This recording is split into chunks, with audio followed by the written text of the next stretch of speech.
セッティング。この動画では 2D 用のエディター設定を確認していきます。ライト。まず 2D ゲーム制作を始める上ではビューポートの左上の小さい3本線のアイコンをクリックしリアルタイムのチェックを外します。次に隣のパースペクティブと表示されているボタンをクリック、右を選択します。次に隣の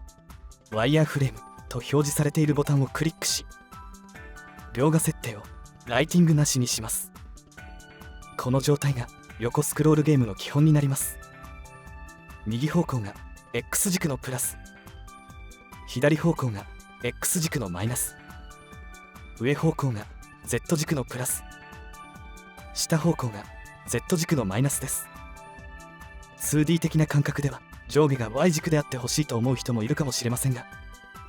アンリアルエンジンは Z がジャンプ方向なのでここは従います。カメラ側から見ると奥行きが Y 軸のマイナス、手前が Y 軸のプラスです。操作。マウスの左クリックで選択、マウスホイールでズームインズームアウト、右クリックを押しながらビューポートをドラッグすることで画面の位置を調整します。ビューポート右上のグリッドスナップの間隔を50にしておくとレトロ風のゲームでは作業がしやすくなります。ランゲージ。 2D 用の設定ではありませんが最低限設定したい点として上のメニュー欄の編集からエディタの環境設定を選択、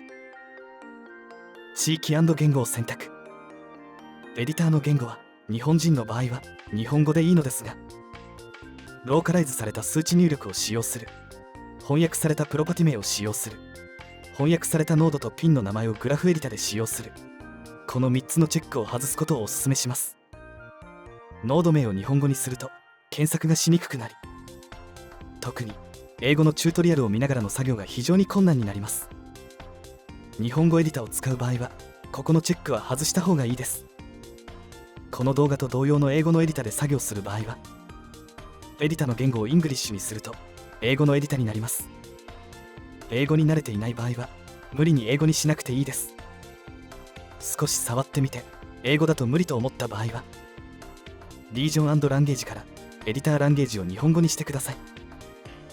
チュートリアル動画としては英語のエディターの方が多くのユーザーの参考となるため英語エディターで進めていきます。おもも。スペックの低い PC などでエディターが重い場合は画面右上の設定からエンジンの拡張機能設定を選び品質を低にします。エディターが重くない場合は変えなくていいです。 3D の場合は低まで下げると見た目が変わりすぎる場合がありますがレトロ風のゲームを作る上では低で問題ありません。ここは作業環境の設定なのでゲームのリリース時の状態には影響しません。見た目にこだわる段階の作業はエピックで作業することをお勧めします。ここの設定を変えると初回はシェーダーコンパイルなどが走りまた処理に時間がかかると思いますがエディターが重い状態のまま作業を進めるよりは良いと思います。シェーダーの更新が済んだ後にまだ重い場合はエディタの軽量化に関してまとめてくれている記事があるので豆尾さんの UE4 の記事 UE5 はメタセブンさんが詳しく記事にまとめてくれているのでエディタが重くて困っている方はこちらの記事を参照してください。設定が済んだら制作を始めましょう。